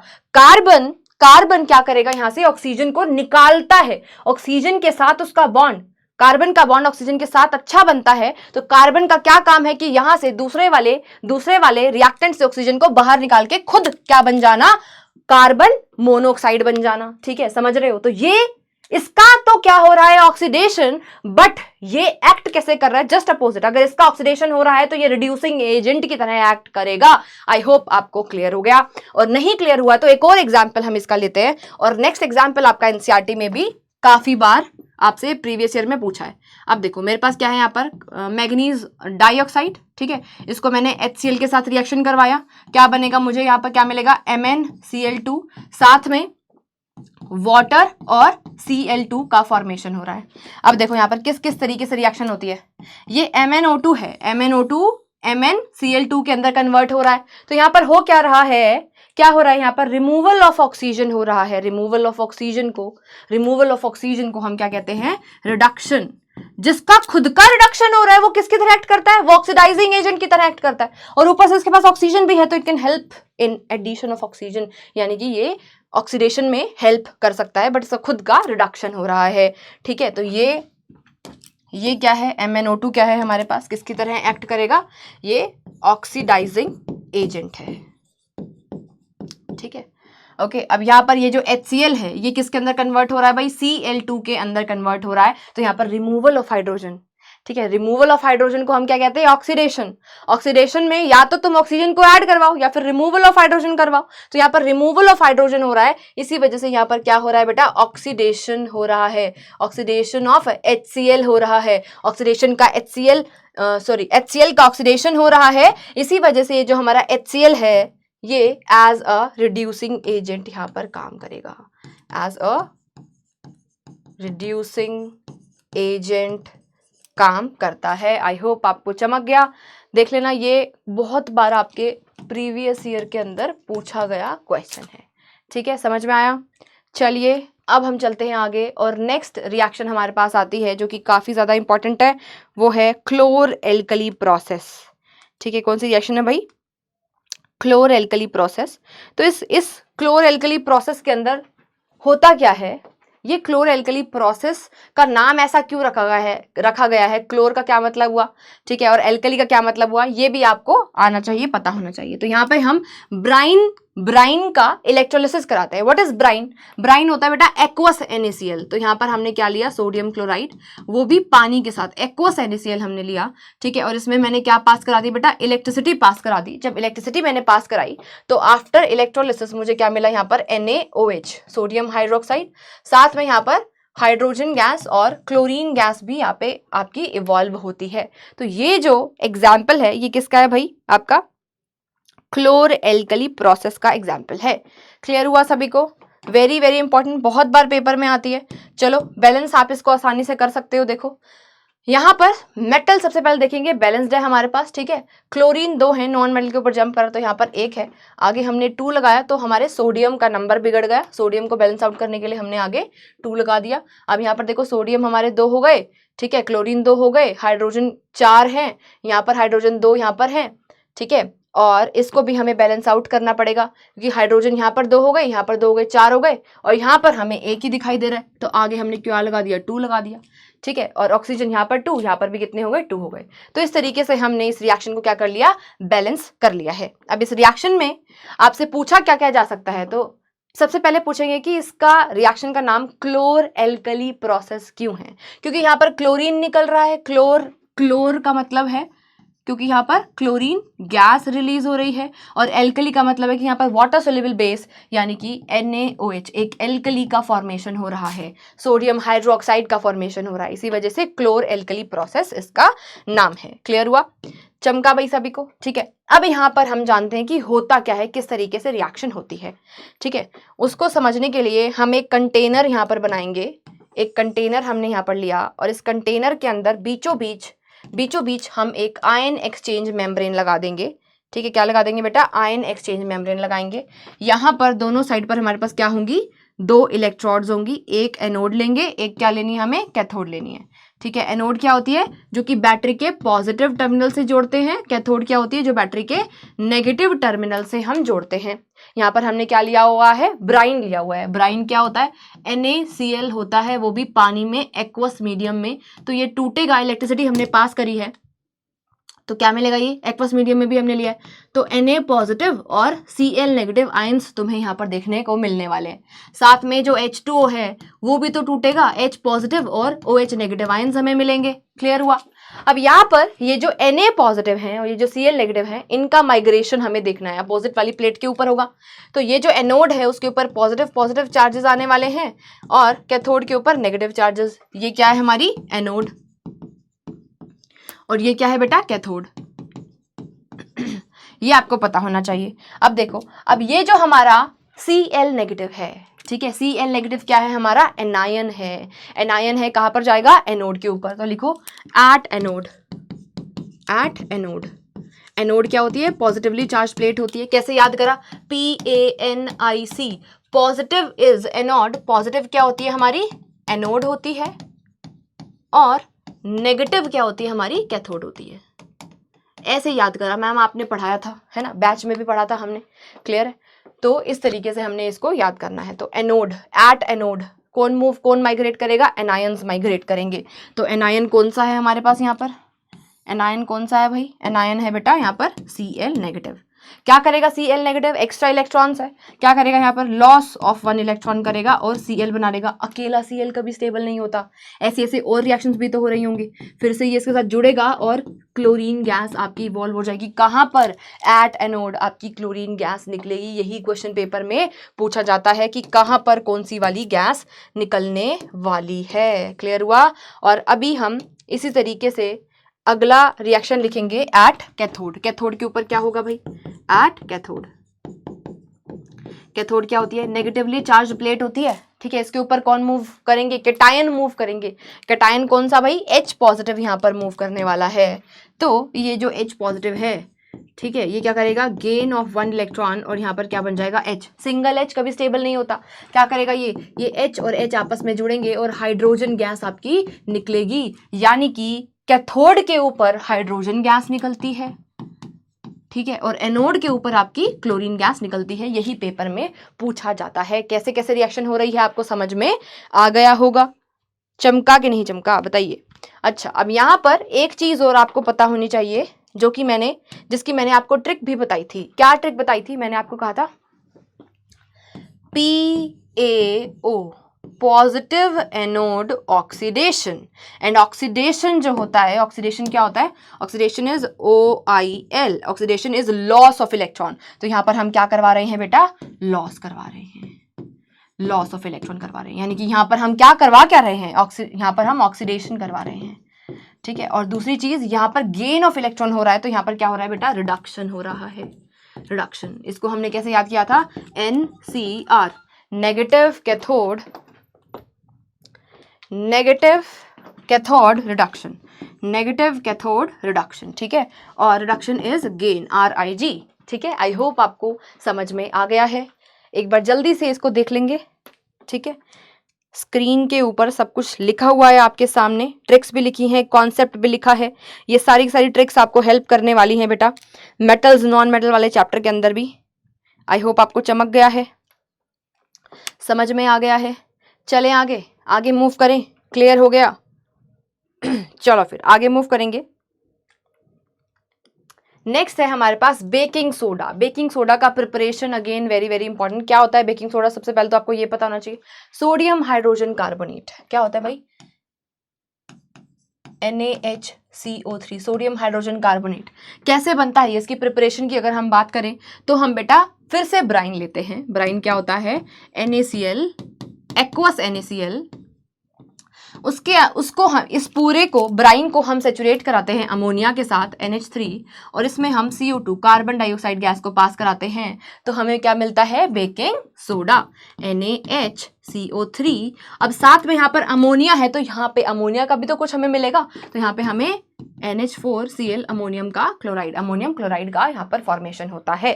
क्लियर है? तो ये जो है हमारा ये क्या है, दिस इज बेकिंग सोडा। ये क्या है भाई, बेकिंग सोडा है। अब ये जो बेकिंग सोडा है ये यूज होता है बहुत सारे डिशेस के अंदर, जैसे कि अगर तुम्हें समोसा बनाना है, क्रिस्पी समोसा, पकोड़ा बनाना है, ठीक है, डोसा इडली बनाना है, ठीक है, तो यानी कि जो भी फ्लफी चीज़ें बनानी है, सॉफ्ट चीज़ें बनानी है, उसमें हम इसको यूज़ करते हैं।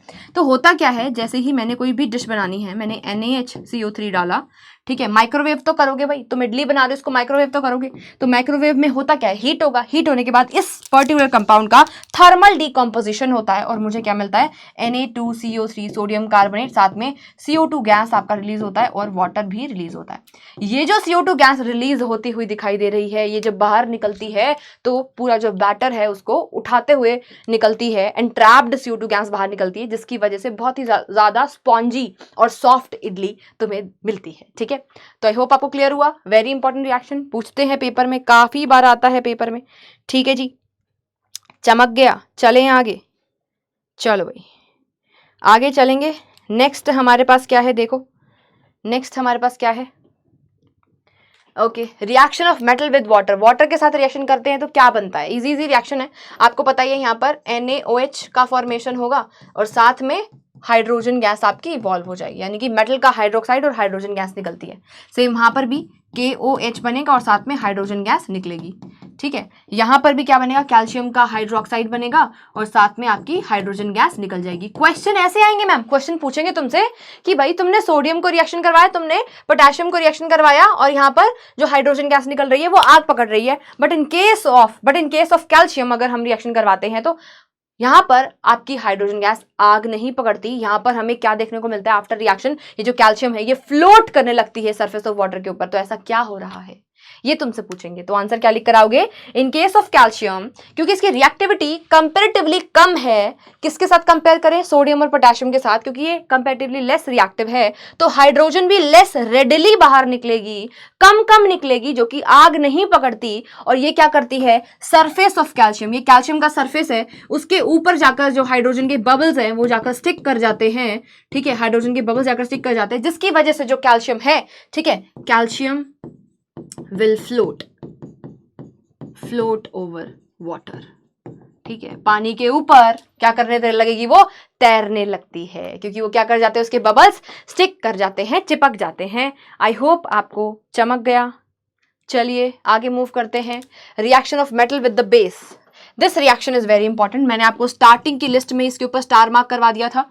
यहाँ पर हम जिंक को सोडियम हाइड्रोक्साइड के साथ रिएक्शन करवाने वाले हैं। क्या बनेगा, यहाँ पर सोडियम जिंकेट का फॉर्मेशन होता है भाई, Na2ZnO2 का फॉर्मेशन होता है। बहुत सारे बच्चे इसमें गलती करते हैं, गलती नहीं करनी।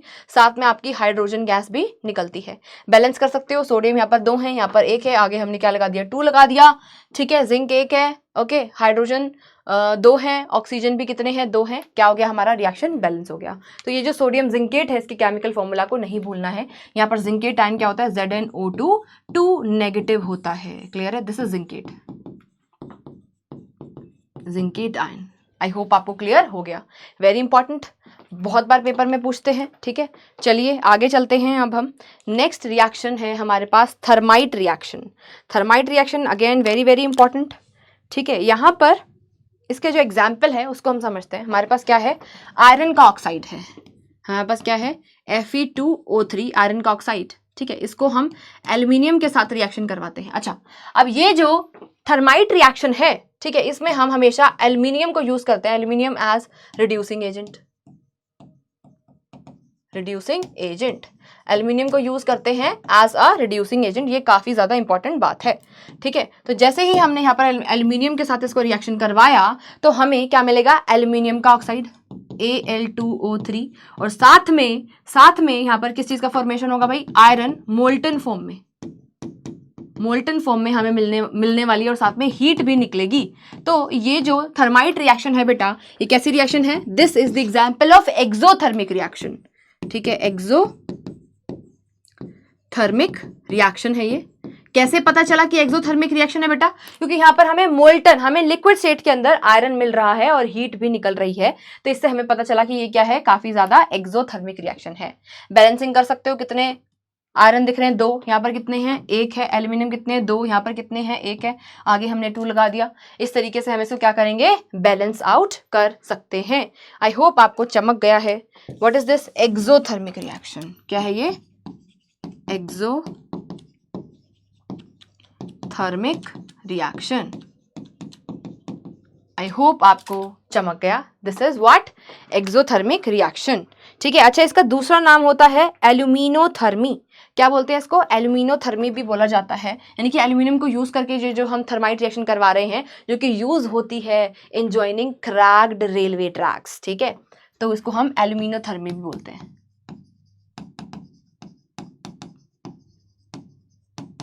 एल्यूमिनोथर्मी। अच्छा, क्या थर्माइट रिएक्शन का एक ही एग्जाम्पल है? क्या और कोई एग्जाम्पल भी हो सकता है? यस, हो सकता है। ठीक है, कौन सा रिएक्शन, कौन सा एग्जाम्पल है? MnO2 को एल्यूमिनियम के साथ रिएक्शन करवा दिया, क्या ये भी थर्माइट रिएक्शन है? क्या ये भी थर्माइट रिएक्शन है? आंसर इज यस, ये भी थर्माइट रिएक्शन है। कैसे है? MnO2 को रिएक्शन करवाया है, aluminium as a reducing agent हम यहाँ पर यूज कर रहे हैं, तो क्या बनेगा यहाँ पर? Mn मोल्टन स्टेट में हमें मिला। ठीक है, साथ में यहाँ पर एल्यूमिनियम का ऑक्साइड Al2O3 और हीट भी निकल रही है, तो this is also the example of thermite reaction. ये भी हमारा थर्माइट रिएक्शन का एग्जाम्पल है। चलो भाई, नेक्स्ट रिएक्शन है हमारे पास रोस्टिंग एंड कैल्सिनेशन। ठीक है, रोस्टिंग और कैल्सिनेशन में डिफरेंस तुम्हें आना चाहिए। रोस्टिंग हम करते हैं फॉर सल्फाइड ओर्स। किसके लिए यूज करते हैं? फॉर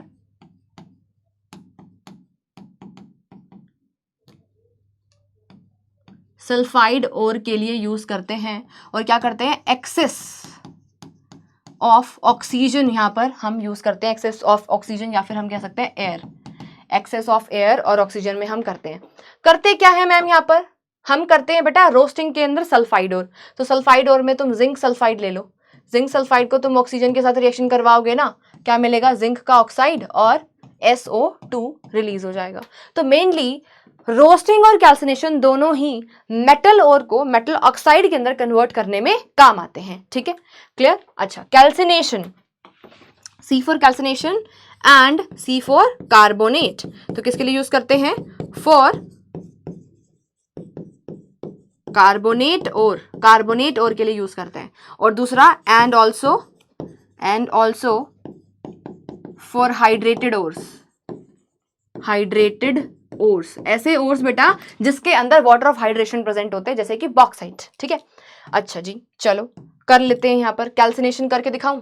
जिंक कार्बोनेट ZnCO3 हमने ले लिया, इसको भी हमने रिएक्शन करवाया।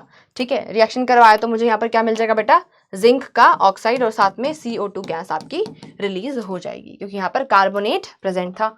आई होप आपको चमक गया है। यहाँ पर भी हमने क्या करा है? अच्छा, यहाँ पर दूसरी चीज, limited amount of air, limited amount of air और ऑक्सीजन हम यहाँ पर लेंगे। तो यहाँ पर अगर आप ऑक्सीजन को नहीं भी दिखाएंगे तो भी आपका काम चल जाएगा। ठीक है, यहाँ पर आप लिमिटेड एयर और ऑक्सीजन यहाँ पर लिख कर आ सकते हैं। तो हमें इस तरीके से हमने क्या कर दिया बेटा? कैल्सिनेशन कर दिया है। ये वाली रिएक्शन भी काफी इंपॉर्टेंट है। चलो आगे चलते हैं। सिनेबार क्या होता है भाई? ये होता है मरकरी का सल्फाइड ओर। Very important. होता क्या है ये भी तुम्हें पता होना चाहिए। HGS काफी बार पेपर में आया है। क्या करते हैं हम? HGS है, ठीक है, पहले इसको ऑक्साइड के अंदर कन्वर्ट करेंगे, यानी कि रोस्टिंग यहाँ पर हम इसी करने वाले हैं, एक्सेस ऑफ एयर की प्रेजेंस में करेंगे, तो मुझे HGO और साथ में SO2 मिल जाएगा। अब क्योंकि बेटा ये जो मरकरी है ये काफी ज्यादा लेस रिएक्टिव मेटल्स में से एक है, काफी देखो हाइड्रोजन के नीचे प्लेस्ड होता है, तो सिंपल हीटिंग से जो लो रिएक्टिविटी वाली मेटल्स होती हैं उनको हम हीट करके ही उनका रिडक्शन करवा सकते हैं। तो मुझे यहाँ पर Hg और O2 अलग से मिल जाएगा। समझ में आया? तो इस तरीके से सिनेबार के ऊपर भी क्वेश्चन फ्रेम हो सकता है। ये भी काफी बार प्रीवियस ईयर में पूछा गया है। क्लियर है? चलिए नेक्स्ट रिएक्शन है हमारे पास क्या? Amphoteric oxide. डेफिनेशन इंपॉर्टेंट है, पेपर में आ सकती है। क्या होता है भाई? एम्फी का मतलब होता है दोगुलापन। ठीक है, दोगुलापंती, जैसे एम्फीबियंस होते हैं, ठीक है, दो रूप होते हैं उनके, एम्फीबियंस भी क्या होते हैं, दोगुले होते हैं। पानी पे भी पानी के अंदर भी सांस ले लेते हैं, पानी के बाहर लैंड पे भी सांस ले लेते हैं। सेम वैसे ही एम्फोटेरिक का मतलब हुआ ऐसे ऑक्साइड जो कि एसिड के साथ भी रिएक्शन कर लेते हैं और बेस के साथ भी रिएक्शन कर लेते हैं। तो एम्फोटेरिक ऑक्साइड में सबसे अच्छा एग्जाम्पल एल्यूमिनियम है, एल्यूमिनियम का ऑक्साइड, टिन का ऑक्साइड, ठीक है, जिंक का ऑक्साइड, क्लियर है। और ये कुछ एग्जाम्पल्स हैं हमारे पास जो कि एम्फोटेरिक ऑक्साइड बनाते हैं, और जो सबसे ज्यादा पेपर में पूछता है वो एल्यूमिनियम का ही है।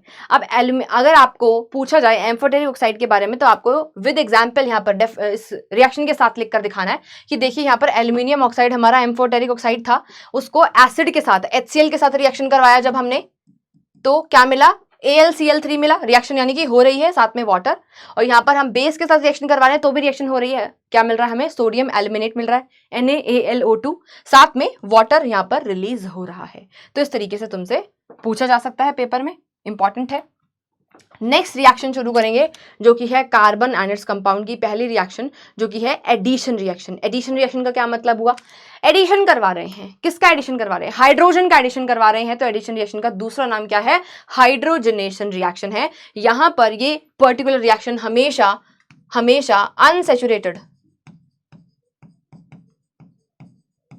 अनसैचुरेटेड हाइड्रोकार्बन के ऊपर ही होती है, ठीक है, हमेशा अनसैचुरेटेड हाइड्रोकार्बन के ऊपर होती है। तो इस तरीके से हम सबसे पहले क्या लेते हैं, ये हमने एल्काइल ग्रुप लगा दिए हैं इसके ऊपर, हमने क्या ले लिया भाई, यहाँ पर एल्कीन ले लिया है। ये जो डबल बॉन्ड है उसको हम तोड़ेंगे, उसको जैसे ही तोड़ेंगे तो दोनों कार्बन की एक एक वैलेंसी फ्री हो जाएगी। अब वैलेंसी फ्री हो रही है तो अब हम यहाँ पर करेंगे निकल की प्रेजेंस में, निकल कैटलिस्ट की प्रेजेंस में हाइड्रोजन को ऐड करेंगे। तो यहाँ पर दोनों कार्बन के ऊपर एक एक हाइड्रोजन आकर जुड़ जाएगा और बाकी दोनों साइड पर जो अल्काइल ग्रुप लगे हुए थे वो एज इट इज रहने वाले हैं। तो ये हमने एडिशन ऑफ हाइड्रोजन करवा दिया। तो this is your hydrogenation reaction जो कि पर्टिकुलरली किसके अंदर होती है भाई, अनसैचुरेटेड हाइड्रोकार्बन्स के अंदर ही होती है। आई होप आपको अच्छे से समझ में आ गया, चमक गया। नेक्स्ट भाई सबसे ज्यादा इंपॉर्टेंट रिएक्शन है, पेपर में पक्का आएगी, पेपर में 100% आएगी, जो कि है एस्टेरिफिकेशन रिएक्शन, जिसका मतलब हुआ formation of ester. Formation of ester, ester का फॉर्मेशन कैसे बनता है एस्टर, हम लेते हैं acetic acid CH3C double bond OH, इसको हम अल्कोहल के साथ रिएक्शन करवाएंगे, C2H5OH के साथ हमने रिएक्शन करवाया in the presence of H2SO4, acid की प्रेजेंस में। अब जो H2SO4 होता है बेटा ये डिहाइड्रेटिंग एजेंट होता है, ये क्या करेगा, पानी को बाहर निकालेगा, पानी को बाहर निकालेंगे, यहाँ से OH और यहाँ से H बाहर निकलेगा, ठीक है। ध्यान रखना कहाँ से OH बाहर निकाल रहे हैं उसका रीजन है, अपने आप कहीं से भी OH और कहीं से भी H बाहर नहीं निकाला है, क्या रीजन है, क्यों ऐसा करते हैं वो हायर स्टैंडर्ड्स में सीखेंगे। अभी हम इतनी नॉलेज में जो तुम्हें क्लास 10th में दी गई है उसके अंदर इसके रीजन को नहीं समझ सकते, तो हायर स्टैंडर्ड्स में सीखेंगे। OH निकलता है एसिड से और H निकलता है अल्कोहल से। अब यहाँ पर वाटर निकलने के बाद जो चीजें बच गई उसको जोड़ के लिख दो, क्या बचा यहाँ पर, CH3C डबल बॉन्ड O बचा, लिखो यहाँ पर CH3C डबल बॉन्ड O बचा हुआ है, साथ में ये यहाँ से अल्कोहल से क्या बच गया, OC2H5, जोड़ो OC2H5 और साथ में पानी तो बाहर निकला ही था। तो ये जो है आपका, ये क्या है, एस्टर है, ये क्या है, एस्टर। इसको हम क्या बोलते हैं, एस्टेरिफिकेशन। एस्टर क्या होता है, फ्रूटी स्मेल होती है एस्टर की, जो कि यूज करते हैं बहुत सारे फ्लेवरिंग एजेंट्स के अंदर, परफ्यूम के अंदर यूज होता है। तो this reaction is very very important, clear हुआ। चलिए अगली रिएक्शन है हमारे पास स्पोनिफिकेशन रिएक्शन, जिसके अंदर क्या करते हैं हम, फॉर्मेशन ऑफ सोप का फॉर्मेशन करते हैं। क्या करते हैं हम इस रिएक्शन में, इस रिएक्शन के अंदर बेटा हम एस्टर लेते हैं, हमारे पास CH3C डबल बॉन्ड OC2H5 है ना, यही तो था, OC2H5 एस्टर था। इसको हमने NaOH के साथ, इसको हमें बेस के साथ, वाटर सोल्यूबल एल्कली के साथ, वाटर सोल्यूबल बेस के साथ हमें रिएक्शन करवाना है। तो आफ्टर रिएक्शन मुझे यहाँ पर क्या मिलेगा भाई, क्या मिलेगा, सबसे पहले तो सॉल्ट मिलेगा, कौन सा, सोडियम का, CH3C डबल बॉन्ड ONA मुझे यहाँ पर मिल जाएगा, ठीक है, क्लियर हुआ। सोडियम का सॉल्ट मिलेगा, साथ में मुझे C2H5OH जो इथेनॉल है, इथेनॉल है वो मुझे फिर से वापस मिल जाएगा। तो ये आपकी कौन सी रिएक्शन होती है? स्पोनिफिकेशन रिएक्शन इसको कहते हैं। ये भी एस्टेरिफिकेशन और स्पोनिफिकेशन रिएक्शन हमेशा साथ साथ आपसे पेपर में पूछी जाती है। आई होप आपको अच्छे से समझ में आ गया है और चमक गया है। ठीक है, चलिए अब हम चलते हैं आगे। नेक्स्ट है हमारे पास ऑक्सीडेशन ऑफ एल्कोहल। एल्कोहल का जब भी ऑक्सीडेशन करवाओगे, ठीक है, तो हमें क्या मिलता है भाई? एल्कोहल के ऑक्सीडेशन से हमें कार्बोक्सिलिक एसिड मिलता है। ये तुम्हें ध्यान रखना है। ठीक है, कोई भी एल्कोहल हो, 1 कार्बन का हो, 2 कार्बन का हो, 3 कार्बन का हो, कोई कितने भी कार्बन का हो, तुम्हें उतने ही कार्बन का एसिड वहां पर मिल जाएगा। जैसे इथेनॉल अगर मैंने लिया, इथेनॉल लिया तो इथेनॉल से इथेनोइक एसिड। ठीक है, अगर मैं प्रोपेनॉल लूं तो मुझे क्या मिलेगा? Propanoic acid.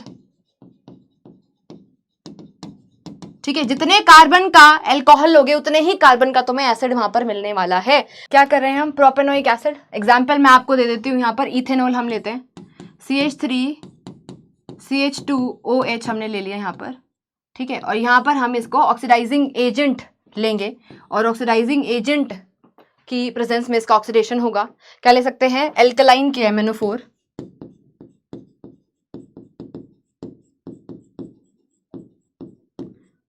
ये जो एल्कलाइन KMnO4 है, ठीक है, ये हमें क्या देता है बेटा? नेसेंट ऑक्सीजन प्रोवाइड करता है। किस प्रेजेंस में? ये एल्कलाइन ही लेना है, ये आपको ध्यान रखना है, आपसे पूछा जाएगा। एल्कलाइन मीडियम में KMnO4 नेसेंट ऑक्सीजन प्रोवाइड करेगा। ठीक है, ये मीडियम वेरी इंपॉर्टेंट। ठीक है, अब यहाँ पर हमें क्या मिलेगा? Acid CH3C OOH। तो इस तरीके से हमने क्या कर दिया बेटा? ऑक्सीडेशन कर दिया। क्लियर है? चमक गया सभी को? आगे चलते हैं। नेक्स्ट है हमारे पास एल्कोहल है। एल्कोहल में क्या डाल दिया? H2SO4 डाल दिया। H2SO4 एक बहुत ही अच्छा डिहाइड्रेटिंग एजेंट होता है, डिहाइड्रेशन करेगा। यहाँ से पानी को बाहर निकालेंगे, पानी को बाहर निकालेंगे तो क्या होगा? देखो यहाँ पर H प्रेजेंट है, इसको मैं थोड़ा सा खोल कर लिख रही हूँ। यहाँ पर OH प्रेजेंट है, तो यहाँ से H और OH पानी बाहर निकल जाएगा। जो बच गया उसको जोड़ दो। क्या बच गया यहाँ पर? CH2 double bond CH2। ठीक है भाई, इसकी वैलेंसी तो पूरी करनी पड़ेगी ना। तुमने यहाँ से H, यहाँ से OH निकाल दिया, वैलेंसी फ्री हुई है, तो उसको पूरा तो करना पड़ेगा। एक कार्बन टोटल 4 बॉन्ड बनाता है। ठीक है, तो यहाँ पर डबल बॉन्ड बन गया आपस में, और साथ में आपका जो वाटर है वो रिलीज हो जाएगा। तो डिहाइड्रेशन ऑफ वाटर ये करवाता है और हमें एल्कोहल से यहाँ पर एक अनसैचुरेटेड हाइड्रोकार्बन यानी कि एल्कीन मिल जाता है। क्लियर हुआ? चलो आगे चलते हैं। नेक्स्ट है हमारे पास टेस्ट फॉर एसिटिक एसिड। ठीक है, एसिटिक एसिड का क्या टेस्ट है? अगर मान लो तुम्हें 2 टेस्ट ट्यूब दे दे, test tube A and B, और बोले एक में एसिड है एक में अल्कोहल है, पता करोगे किस में एसिड प्रेजेंट है। तो हमारे पास एक टेस्ट होता है जिसको हम बोलते हैं टेस्ट फॉर टेस्ट, जिसको हम बोलते हैं बाइकार्बोनेट कार्बोनेट टेस्ट। ठीक है, टेस्ट का नाम भी तुमसे पूछा जा सकता है, तो क्या बोलोगे? Bicarbonate test. ठीक है, अब आपको पता है ये मेरे पास क्या है? Acid CH3COOH। इसको मैं मेटल बाइकार्बोनेट NaHCO3 के साथ रिएक्शन अगर करवाऊं तो आपको बहुत अच्छे से पता है कि ये रिएक्शन होगी, क्योंकि ये एसिड है और ये स्लाइटली बेसिक in नेचर होता है। तो मुझे यहाँ पर सॉल्ट मिलेगा CH3COONA, और साथ में वाटर, सॉल्ट वाटर, और साथ में क्योंकि कार्बोनेट प्रेजेंट है तो CO2 गैस भी रिलीज होती हुई दिखाई देगी।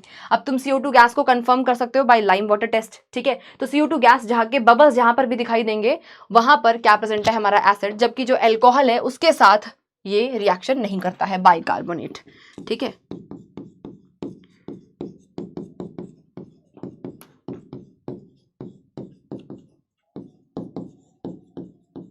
यहाँ पर किसी टाइप की कोई रिएक्शन देखने को नहीं मिलती। आई होप चमक गया है। चलिए आगे चलते हैं।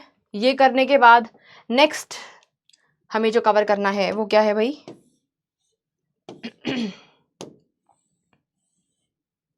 ओके, रिएक्शंस बेटा हमने सारी की सारी कर ली हैं।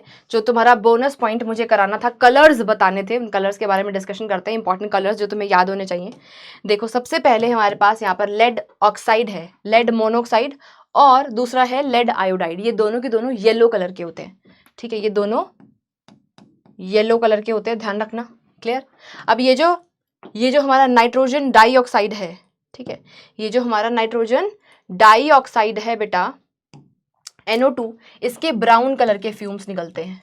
ठीक है, ये ब्राउन कलर के फ्यूम्स होते हैं इसके। पेपर में आता है, ये कलर पूछते हैं।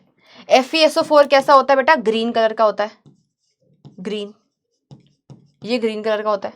ठीक है। कॉपर ऑक्साइड CuO, ये कैसा होता है बेटा? ब्लैक कलर का होता है, ये ब्लैक कलर का होता है। ओके, अब ये जो है तीनों की तीनों, मैग्नीशियम ऑक्साइड हो गया, AgCl, BaSO4 हो गया, कैल्शियम कार्बोनेट हो गया, ये सारे व्हाइट कलर का होता है, ये सब व्हाइट कलर के होते हैं, ठीक है। और ये जो मैग्नीशियम ऑक्साइड वाली रिएक्शन है, ठीक है, जब ये रिएक्शन होती है MgO बनता है, तो ये तो सफेद रंग का है, बट इसके साथ डेजलिंग व्हाइट फ्लेम रिलीज होती है, आपको पता है।